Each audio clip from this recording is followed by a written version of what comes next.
حضرت عمر رضی اللہ تعالیٰ عنہ کے زمانے میں ایک شخص تھا، گانے گایا کرتا تھا، لوگوں کو اس کی آواز پسند تھی، اس کے سامنے لوگوں کا مجمع لگ جاتا، جب جب گانا گاتا لوگ سامنے آتے، اس کے گانے کو سنتے، اس گانے کی بدولت اس کو کچھ پیسے مل جاتے، اس کے گھر کا چولہا جلتا، کھانا چلتا۔ پھر ایک وقت آیا کہ انسان بوڑھا ہوتا ہے، جب انسان بوڑھا ہوتا ہے پھر نہ وہ صحت ہوتی ہے، نہ وہ خوبصورتی ہوتی ہے، نہ پھر وہ آواز رہتی ہے۔ اس کے ساتھ بھی یہی معاملہ ہوا، اس کی آواز بھی ختم ہو گئی، خوبصورتی بھی ختم ہو گئی، جسم بھی ویسا نہ رہا۔ اب اس کے گانے سننے کے لیے لوگوں نے آنا بند کر دیا۔ کچھ عرصہ تو وہ رہا، کچھ دنوں کے بعد اس کے گھر میں جو پیسہ تھا، راشن تھا، ختم ہوتا چلا گیا۔ پھر ایک وقت آیا کہ اس کو فاقے کرنے پڑ گئے۔ اب وہ پریشان ہو گیا، فاقے آ گئے، اب کھانے کو کچھ نہیں، کیا کروں کیا کروں؟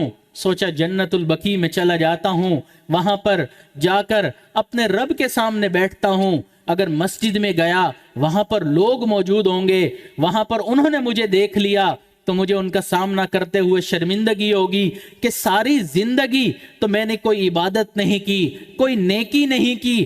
اب اس وقت آ کے جب انسان کی عمر کا آخری وقت ہے، میں وہاں چلا جاؤں۔ جنت البقیع میں چلا گیا، وہاں پر جا کر اللہ رب العزت سے اپنے دلوں کی تار کو جوڑ لیا، معافی مانگنے لگ گیا کہ اے اللہ ساری زندگی گناہ کرتا رہا، ساری زندگی آپ سے دور رہا، اب بھی آپ کے در پہ آیا ہوں، کوئی اس وجہ سے نہیں کہ میرے گناہوں کو معاف کر دیجئے، صرف اس وجہ سے کئی دن ہو گئے گھر میں فاقہ موجود ہے، کھانے کو کچھ نہیں، آپ ہی رازق ہیں، آپ ہی خالق و مالک ہیں، آپ مجھے کھانے کو دے دیجئے۔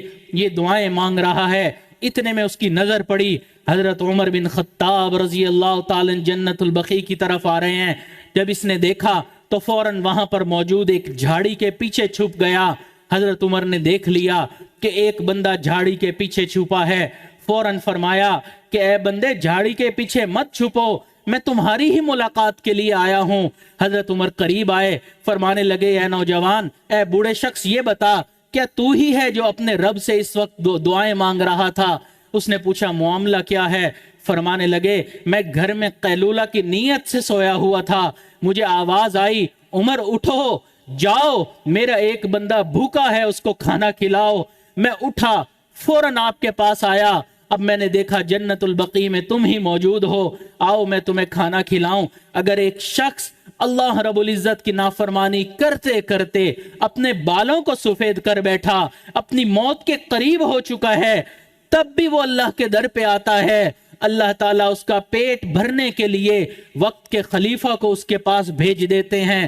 تو کیا اگر آج ہم اپنے گناہوں سے توبہ نہ کریں تو کیا اللہ ہمارے گناہوں کو معاف نہیں کرے گا؟ ایسا نہ ہو آج اگر ہم نے توبہ نہ کی، اسی گناہوں والی زندگی کے ساتھ قیامت والے دن کھڑے ہو گئے، ہم آج اس شیطان کے پیچھے چلتے رہے، شیطان کی باتوں کو مانتے رہے، شیطان کی عبادت کرتے رہے، تو قیامت والے دن ہم کھڑے ہوں گے کہ آج تو ہماری مغفرت ہوگی۔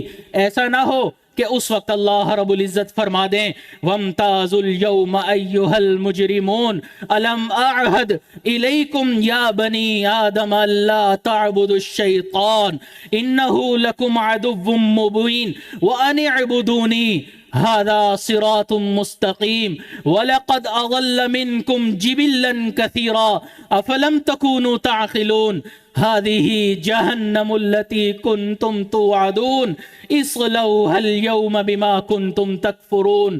آج وقت ہے ہم اپنے آپ کو جہنم سے بچا لیں، آج وقت ہے اپنے آپ کو عذاب سے بچا لیں، آج وقت ہے اللہ سے دوستی کر لیں، آج وقت ہے اللہ کی عبادت کر لیں۔ قیامت والے دن اللہ تعالی ہمارے تمام گناہوں کو معاف فرما دیں گے۔ اس لیے ہمیں چاہیے کہ اللہ رب العزت سے توبہ کریں، اللہ رب العزت کی طرف رجوع کریں۔ اللہ تعالیٰ تو معاف کرنا چاہتے ہیں، ہم نہیں معافی مانگنا چاہتے۔